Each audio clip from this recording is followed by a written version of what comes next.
My name's Mia Moore Walker. I'm 18 years old, and something that excites me today would have to be... Okay, I probably shouldn't say this in an interview, and it's probably really weird, but my favorite animal is a rat. Oh. And I've only been to New York twice, but I know I have the best time there. And when I was little, I would in fact run after rats. Oh my goodness. I'm really into animals, for context. Did you find a rat today? Is this why we're talking about? I found a rat. No way. My mom was so freaked out. She ran away, but I was like, ah, and it made my day because you don't expect to find rats out here so close to the water. But you live in this area? That's why? Okay, no, that makes a lot of sense. But I did, and I was very happy. Well, that's everyone has their moments of happiness. For some, that would be scary, but for you, I love that because it's all about perspective. All about perspective. Okay, what is your favorite activity to do right now outside of school or work? My favorite activity to do outside of school or work?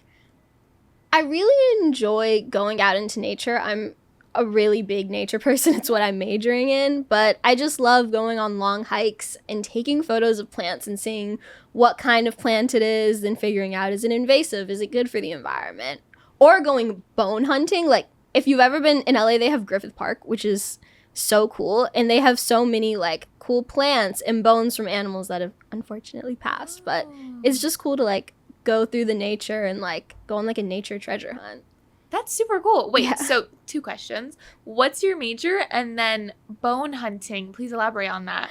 I'm majoring in ecology and evolutionary biology, which I always tell people it's plants and animals. It's everything biology but pre-med. Oh. Hospitals scare me. Correct. But bone hunting, okay, so when unfortunately an animal dies, after it is gone for a long period of time, everything else about it will degrade and it will have that nasty horror movie maggot look. Correct. But then after that, it's just cute little bones, and you can be a mini archaeologist and find it and be what kind of animal is this? And I don't know, I intern at the zoo, and I have a lot of friends who intern there too, and we'll just go out into a mountainy area and go bone and plant hunting. Wait, that's so cool. What is the coolest animal that you found? Oh my god, I don't remember the name of it, but it was a kind of hummingbird. I think it was Anna's hummingbird. And, okay, I wasn't the one who identified it, but I know I found the bone. And it was so tiny, and I was so I know it's not a rat bone, because I know what rat bones look like, obviously. But it was so tiny, and then I asked one of my friends, and they were I'm pretty sure that's Anna's hummingbird. And I was whoa. Wait, that's so cool. So are you, really well-versed on the different, structures of each animal, or, the kind of... I'm not too good at bones, but I'm pretty good at animal recognition when they have all their skin and fur intact. That's really cool. That's really, really honestly very interesting answer. Something I've never heard before, but now I know. Because you learn something new every day. Let me know if you want tips. No, honestly. Okay, let's see. Okay, what qualities of yourself are you most proud of?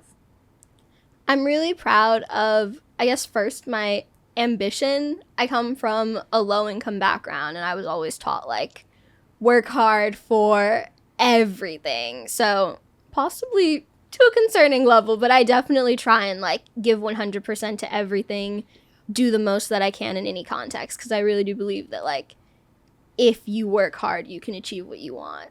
Yeah, for sure. Do you have a tip or trick for people who kind of struggle with that mindset? Or I know for me, I actually always go back to a quote that my mom told me when I was super little. It was, work twice as hard, get half as far. So sometimes you'll be okay, I'm working as hard as somebody else, but they're still doing better than me or getting ahead, and be okay, well, that's just not fair. So instead of having that mindset, it's kind of just especially as a minority low-income female, I've always thought I'm not afforded the same opportunities around as the people around me. So I have to work twice as hard to get half as far, but I'm still getting somewhere. Yeah. So definitely telling myself that, and then when I accomplish things, recognizing I worked twice as hard for this, and it was worth it. I love that quote. I've never heard that quote before, but I'm going to start using that. Yeah. Okay, so these are more school work-based type questions. What is an accomplishment, personal project, or extracurricular activity that you're proud of working on? I'm very proud of my research. I've done a lot of independent research. I know that it was something I really broke into my sophomore year of high school. I was very happy to go to a school that had a jellyfish lab. So my first ever research project was with the jellyfish, and it was absolutely horrible. I had no idea what I was doing. I took it to the science fair. I got 12th place, but then around my junior year, I got the hang of it, and then I dove into it. I did a research project about increasing accessibility to fertilizer by using decomposers, and I know that got first place at LA County Fair and second place at the State Fair. And then I had I call this the research project that never was, but it was actually my favorite one in the world. There was this tiny little water competition, and it was like, there's a great scholarship, and I was like, okay, so obviously I have to do this, but your project had to be about water, and I hadn't had any research that was like that. So I decided to do a project analyzing the socioeconomic divide of toxicity in the LA City River, and I think that was the maddest my mother has ever been at me, because I made her drive me all through the LA River to different points in different neighborhoods. Jeez. And I would take water samples. I went from neighborhoods like Beverly Hills and Sherman Oaks all the way down to Compton. And I had to do it all in the same day because it had to be, the results had to be consistent. Yeah.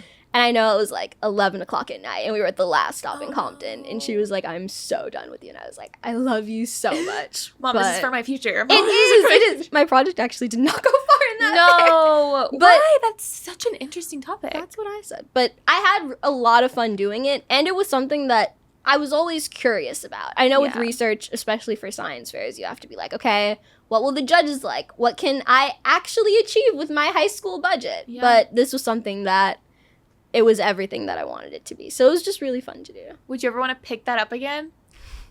Honestly, yeah. I think it was a really good project idea. I would love to do it more. I don't even know if it was legal to go into the LA River, but... And you know what?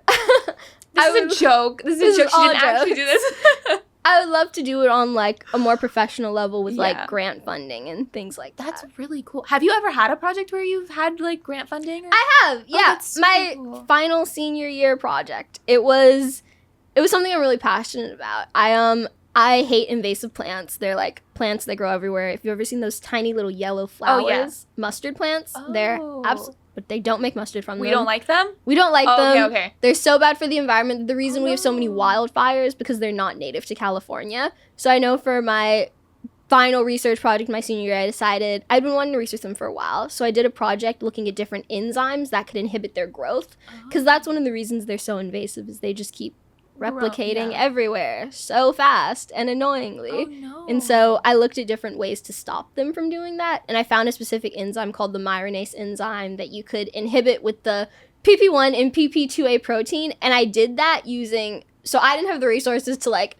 extract that enzyme from another like thing, so I found a bacteria that had it, and that bacteria happened to be E. coli K12, which is the healthy E. coli we all have in our gut, not the dangerous scary one we hear about on the news. But I was able to do that project, and it was successful, and it did really well at the science fairs. I got first again, so I was very, very happy. Wow. And I applied for a lot of grant funding from tiny little programs with that. That is so cool. Is this strictly for your, like, fairs, or is it, like, do you do a lot for school, or is it not as much? Some of it was just independent curiosity, I'll be so honest. But, I mean, a lot of it, if I do the research project, I will take it to a science fair. But sometimes it's just, I have a question. Do I have the economic ability to do this project? Let's do it. That is so cool. So, in the long run, where do you want to go? Like with this, there's so many options in conservation biology, which is the kind of career path I want to go into, but I've always really liked teaching and giving back, but I also love research. So I always thought that a good middle ground would be kind of a professor running my lab while still being able to like teach people, because it's something that I really enjoy. You know what? And I hope you teach my kids, because you seem like a really good teacher. Thank you. I want to be taught by you.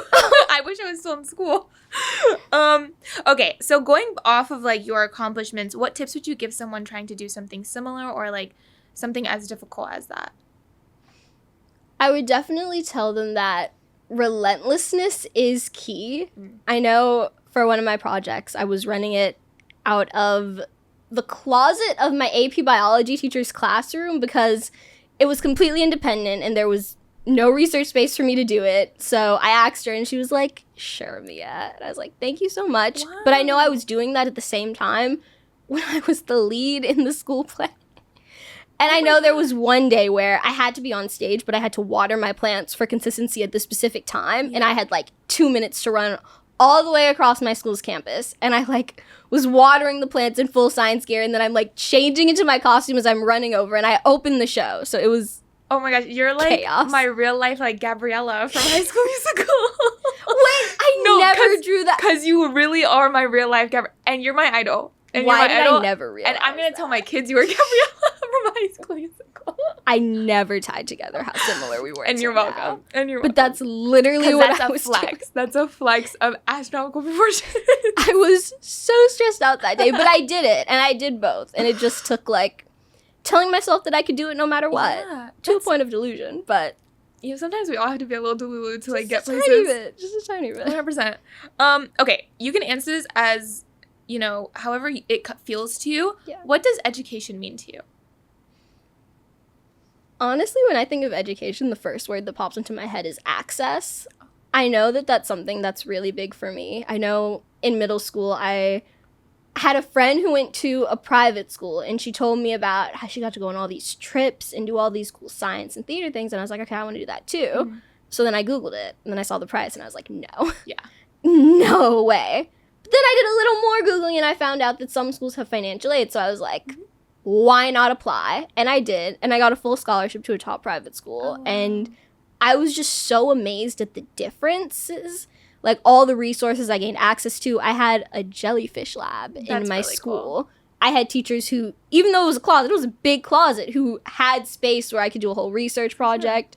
Just having access to so many different opportunities allowed me to create more opportunities for other people, give back to my community and public schools in my area while still taking advantage of all these cool things. So when I think of education, I definitely think it's very big on access, making sure that everybody has access to super cool jellyfish labs and fun trips. Yeah, I love that. Okay, what's a topic, subject, or skill that you think should be taught in schools that isn't? Ooh, wait, that's a good one. You can take a minute to you know, work those gears if you need. A topic I think should be taught in all schools is, I guess I would definitely say, this kind of ties back to what I said before, but I don't know what word. I don't know if it would be called like a DEI class or maybe just like a privilege class, because I know I did a lot of programs for like low-income students applying to college, and then I remember I was in one specifically that was run by college students, and they gave a whole talk, and they were like, so there's two types of low-income kids applying to college. There's the ones who went to private school, and there's the ones who went to public school. And I had never really felt, I guess, privileged checked before in my life, and I remember thinking, oh, wait, it's me. I'm the, is it me?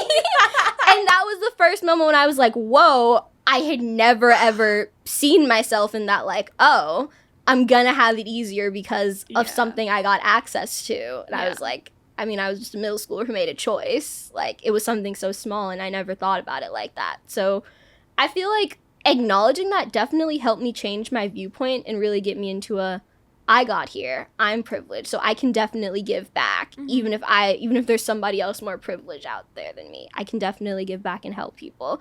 So I feel like if everybody had an opportunity to learn about, like, this is what privilege is, this is how everybody has it, and here's how you can give back and really take advantage of those privileges. I think that would be a great class. That's really cool. Honestly, that's something I didn't really think about until you just brought it up. Like, neither did I.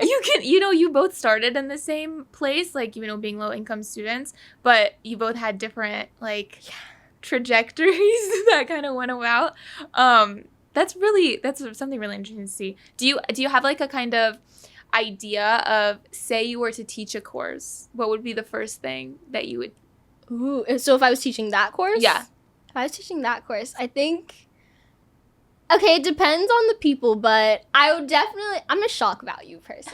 So I would definitely try and do something that was, like, very bring people into what the class really is. So maybe, I don't know, having everybody write down, I would be like, okay, did everybody here have a meal? Oh, yeah. Like, acknowledging the basic things, because I know that always helps, like, with me. We all have moments when we're like, oh, I don't have this, I don't have that, everybody else does, life is unfair and sad. I'm clearly the most unprivileged person in the world.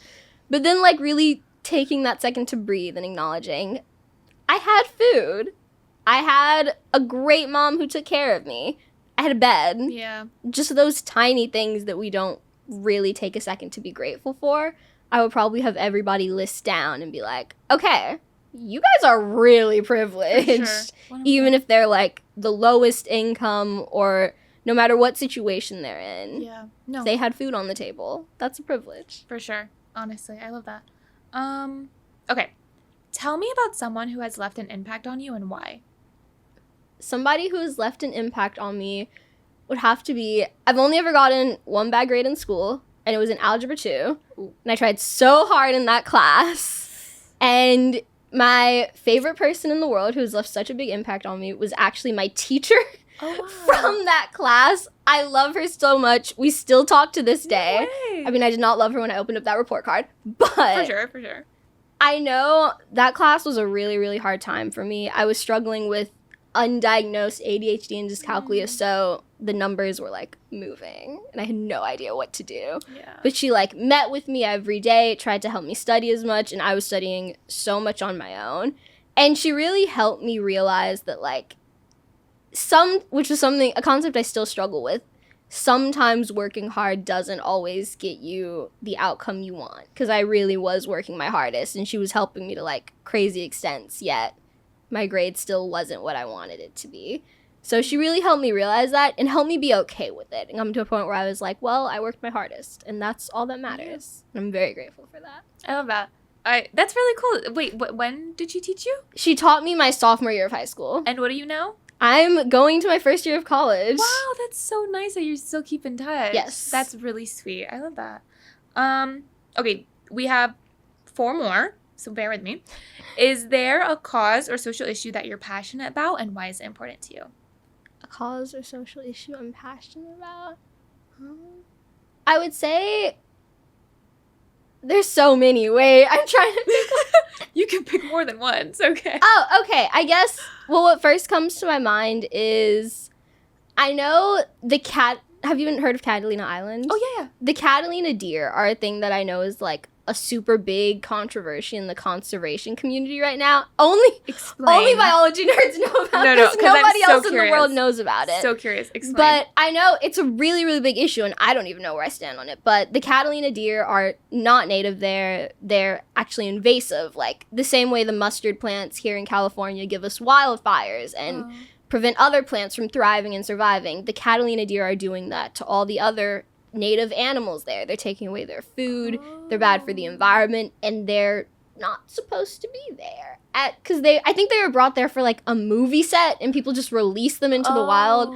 I don't quite know, but I know they're not supposed to be there. And I know there's this really big debate going on between people in the island who are like, no, don't kill Bambi. We love Bambi. No. But conservationists who are like, this is what we have to do to get the ecosystem where it needs to be to protect and preserve Catalina Island. And I just wish more people were aware of it so that it could really be something that people decided together, because I feel like so many issues in the conservation communities are like the local conservationists there and then the local people there just butting head to head on finding a solution, where I feel like if you got the whole world involved, you could get opinions from everybody and really find that middle ground. But nobody knows about things like invasive plants or animals. So really like expanding that knowledge to everybody else is something that I'm really passionate about. Can I ask how you stay up to date with these types of things? I talk to a lot of smart adults and they tell me things. I need to start doing that. Yeah. That's really cool. Okay. This kind of goes off on that. What advice would you give someone who wants to make a positive impact on their community? Advice I would give to somebody who wants to make a positive impact on their community. I would say learn, even if it's your community, there's still so much more you can learn. I grew up on the south side of Chicago. I moved out to California when I was like 13 or 14. And I know I always say I want to give back to the south side. I want to like create lots of access there, give back to all the schools and everybody who helped me. And then I go back to Chicago to visit. And I'll be like downtown with my Starbucks, living my best life and talking about how I want to give back to the community. And I'm like, oh, I'm not even in the community right now. So really, even if it is a community you grew up in, just making sure that you still have a presence there and that you're still like aware of what the problems are, talking to the people and not just making assumptions. Oh, because the community was like this when I was there, it's clearly like this now, or because everybody's saying this about it, clearly this is true. But really actually getting to know the community and the people who you're trying to help and have an impact on. Yeah, sometimes we forget our roots. Yeah. And, like, we gotta come back, touch grass a little bit. Okay, what is a challenge you've worked... Sorry, let me do that again. What is a challenge that you've had to work through, and how has it shaped you to who you are today? Okay, I would definitely say going to a private school was one of the biggest challenges ever. I know, especially now that I'm going into college, I have so many people telling me, you are going to be so freaked out because college is so different from high school. You're going to go there and you're not going to get straight A's anymore, and it's going to be so rough. And I'm like, oh, I had that moment when I went to high school. Yeah. I was a straight A student. I was like, psh, I've got high school in the bag. Yeah. And then I walked in and I'm in this room of people who all have private tutors, a teacher who's talking a mile a minute and is like using books that I in no way could afford to buy, that I was like trying to find free PDFs of online in the class. And I'm sitting there and I'm like, oh, this is a very different environment. It was definitely a culture shock for me. And it came with a lot of struggles, like the Algebra 2 class where I was falling behind despite working hard and I didn't really know why, but also just like the friends I made. I know I made so many great friendships. My best friend went to school with me there, but still going out with people who are of a higher income than you. Like if we're going to the mall, I have $20. They'll have like 200. Yeah. So it's definitely learning how to navigate that life was a really, really big challenge for me. But also, I feel like that is something I definitely grew from because I learned how to make $20 look like 200 at the mall. Yeah. I learned how to have a good time without spending loads of money and to really feel comfortable in who I am and not be trying to like push myself to some inflated level of who I am not. Yeah. So I feel like that's something that will be very beneficial in college. It's all about perspective. Honestly, at the end All of the about day, perspective. it all is. What college do you want to go to? I'm going to USC. Fun! Yes. Fight Fun. on. Right. What is it? Fight on. Fight. Oh, is that thing? That's what they What's say. their mascot? A Trojan. Oh, you gotta Yeah. know. I'm I had to quizzing think about you. that for a second. You will be so fine. Whoever is telling you that you're not going to do well in college, don't listen to them. You're going to Thank do you. so well. I thought you were way older than you are. Like, not that you look older, but I know. the way you people sound. think I look 12. No. You look super young. But from how you talk, I'm like, this is a full-grown woman. Like, she has a Nobel Peace Prize. Like, I've never gotten that. You Really? literally just made my day. I think you made my day because Oh my the God. way you're talking, I'm like, I feel so confident in the next generation of students and like just Oh. individuals because you're so like well-spoken, super Thank you so smart, much. and you love something that's super different and that is not talked about. And I hope that you really get to spread that as far as you want. Because I would love to learn more about bone digging and I got you. plants I got and you. Catalina deer. Okay, this is the last question. So feel free to think about it because this one's Okay. kind of hard. Well, not hard, but like kind of take a second. What do you think is something about you that usually gets left out of a standard application?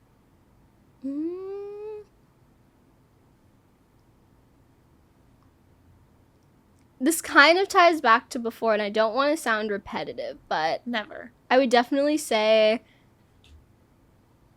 I like to think of myself as somebody who wants to be a world bender. I genuinely do want to change the world one day, which I know is like a crazy goal and super hard to achieve, but it's something that I'm constantly working towards. And I feel like definitely in an application, if you don't have like that perfect GPA, all those perfect test scores, they'll overlook like any goals that you have or steps you might have taken to achieving them. And I really do want to change the world one day, however that be with Catalina deer or bone digging. Yeah. And I hope that I am the person who can do it. I know I've been compared to an Energizer bunny before who can control time because if I say I'm going to do something, I will typically somehow make sure it happens, even if there's absolutely no time for it. It will happen. I love that mentality. I think if you have a goal in your heart, you will stop at nothing Yeah. to do it. And I already know that you're going to change the world. I know I'm going to see you on the news Thank in you. 20 years and be like, oh my gosh, I was best friends with her for 3 minutes. For forever. For forever. Okay, Mia, that was the interview. I yay. loved talking to you. You did so great. If there's anything else that you want to share, you can totally, just speak from the heart. If not, we are done. I guess just thank you for interviewing me. I really appreciate it. I'm so glad that organizations like these exist. I know I was looking at like a bunch of videos on YouTube and I was like, wow, this is a super cool organization. And like, it's so cool that you work for, like, that's really cool. Thank you so much. Honestly, my favorite part of my job is getting to talk to kids like you because it's like, I love, like, I was not like this in high school. And it's like, I'm so glad that there's not kids like how I was in high school because you guys are way smarter, way better. And I'm so comfortable in the future because I know you're going to be my future doctors, my future geologists and whatnot. And I love it. Thank you so much. All right, Mia. That is it. Hey YouTube, if you enjoyed this person's story, don't forget to subscribe below to hear more from our inspiring youth. If you want to apply for our Storyteller Scholarship or get more involved in our organization, click the link below to apply. Thanks for watching!